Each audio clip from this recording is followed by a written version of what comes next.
धीरज एक शांत गांव का तेज तर्रार लड़का था जो अपनी तीव्र बुद्धि और पढ़ाई के शौक के लिए जाना जाता था।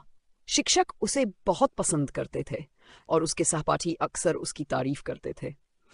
लेकिन स्कूल की दीवारों के बाहर धीरज की जिंदगी बिल्कुल शांत नहीं थी। वह अपने पिता, सौतेली माँ और सौतेले भाइयों के साथ रहता था। उसकी सौतेली माँ कभी उसे ताना मारने का मौका नहीं छोड़ती थी और उसके सौतेले भाई भी उसी की राह पर चलते थे। वे हमेशा उसके खिलाफ बातें बनाते, झूठ बोलकर उसके पिता को भड़काते। उसके पिता उन बातों में आकर धीरज को सख्ती से डांटते, इवन जब वह निर्दोष होता। उस पर एक ऐसी गलती का इल्जाम लगाया गया जो उसने की ही नहीं थी और उसके पिता और सौतेली माँ ने मिलकर उसे बुरी तरह अपमानित किया।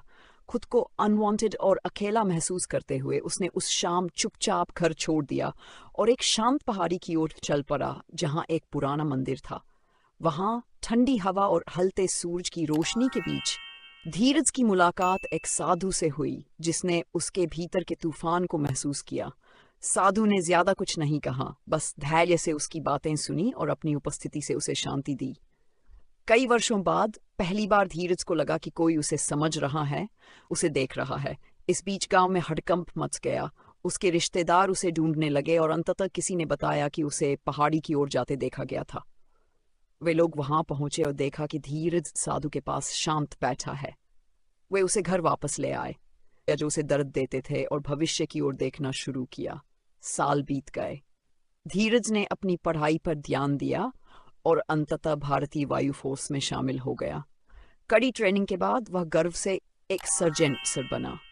पहली बार उसने उपलब्धि की मिठास का स्वाद चखा।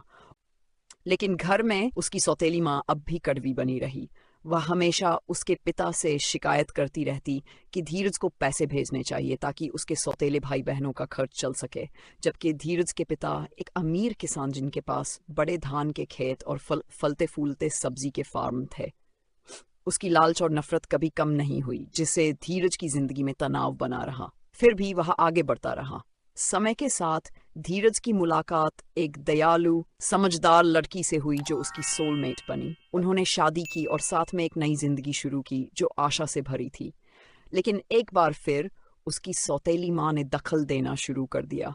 धीरज की पत्नी को हर छोटी बात पर डांटना, नीचा दिखाना, यहाँ तक कि कहना कि तुझे तो शर्म से मर जाना चाहिए।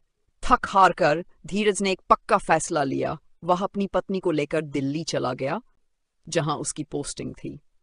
वहां उन्होंने एक घर किराए पर लिया और उस जहरीले माहौल से दूर एक नई जिंदगी शुरू की। 1 साल बाद उनके घर एक प्यारे बेटे का जन्म हुआ जिसका नाम उन्होंने राजेंद्र रखा। धीरज के लिए यह एक नया अध्याय था, प्यार और मायने से भरा हुआ। लेकिन उसके अतीत की परछाई अब भी उसके साथ चलती रही। चाहे धीरज ने कितना भी आगे बढ़ने की कोशिश की हो, उसकी सौतेली माँ की जहरीली बातें और हरकतें कभी कभी उस तक पहुंचती रहीं। वह कभी नहीं बदली और मासूम राजेंद्र अक्सर पूछता, पापा, दादा दादी के घर कब चलेंगे? धीरज मना नहीं कर पाता था, लेकिन हर दौरा एक चुभती हुई याद बन जाता। वहां उन्हें ऐसे ट्रीट किया जाता जैसे वे अजनबी हो, जैसे उनका उस घर से कोई नाता ही न हो। फिर भी धीरज ने कभी नफरत को जीतने नहीं दिया।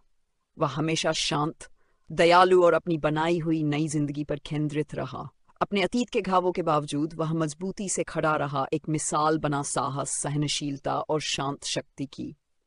धीरज अपने छोटे से परिवार के साथ अपनी जिंदगी जी रहा था और अब राजेंद्र 5वीं कक्षा में पहुंच चुका था। जैसे जैसे राजेंद्र बड़ा हो रहा था, कहानी और भी दिलचस्प होती जा रही थी। इस कहानी को सुनने के लिए धन्यवाद। अगर आप जानना चाहते हैं कि आगे धीरज और उसके परिवार के साथ क्या हुआ, तो कृपया नेक्स्ट एपिसोड कमेंट करें, लाइक करें और सब्सक्राइब का बटन जरूर दबाएं।